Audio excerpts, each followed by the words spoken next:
শোণিতপুৰৰ বৈঠা ভঙাত চাৰিদুৱাৰ আৰক্ষীৰ বৃহৎ সাফল্য পুৱাই চাৰিদুৱাৰ আৰক্ষীৰ গুলীচালনা গাঞ্জা বেপাৰীলৈ চলালে গুলীচালনা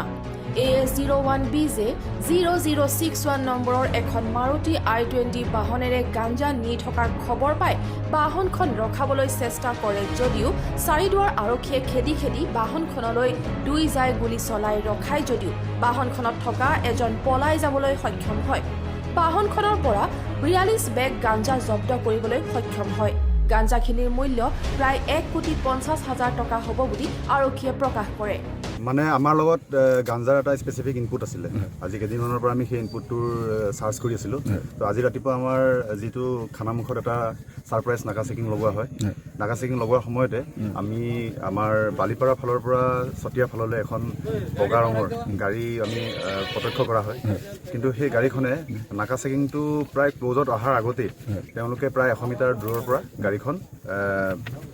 বেক কৰি দিয়ে বেক কৰাওঁতে আমাৰ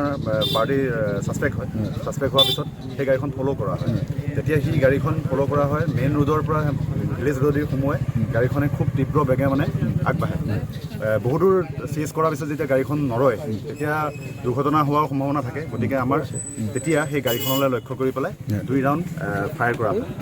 টায়াৰত ফায়াৰ কৰাৰ পিছত টায়াৰ ব্ৰাছ হৈ পেলাই গাড়ী ৰখি যায় ৰখাৰ পিছত গাড়ীৰ ভিতৰৰ পৰা এজন যুৱক দৌৰি পেলাই পলাই যাবলৈ সক্ষম হয় পিছত আমি গাড়ীখন যেতিয়া ৰিকভাৰী কৰোঁ গাড়ীখনৰ পৰা আমাৰ গাড়ীখনৰ ভিতৰত সাসপেক্টেড গাঞ্জা পোৱা যায় গাঞ্জা পোৱাৰ পিছত আমি সেই যিজন ব্যক্তি আছিলে তাৰ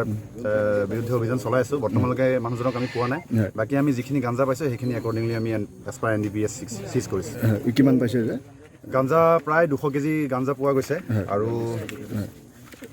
টোটেল 42 নম্বৰছ অফ পেকেটছ আৰু গাড়ীৰ ভিতৰত আমি এটা ৱাকি টকি ছেট পাইছোঁ তাৰপিছত আমি যিটো ফায়াৰ কৰা হৈছিলে ফায়াৰ কৰাৰ এমটি কাৰ্টিজো আমি পাইছোঁ শোণিতপুৰৰ পৰা দুৰ্গা পৌডেলৰ ৰিপৰ্ট SM ইণ্ডিয়া 24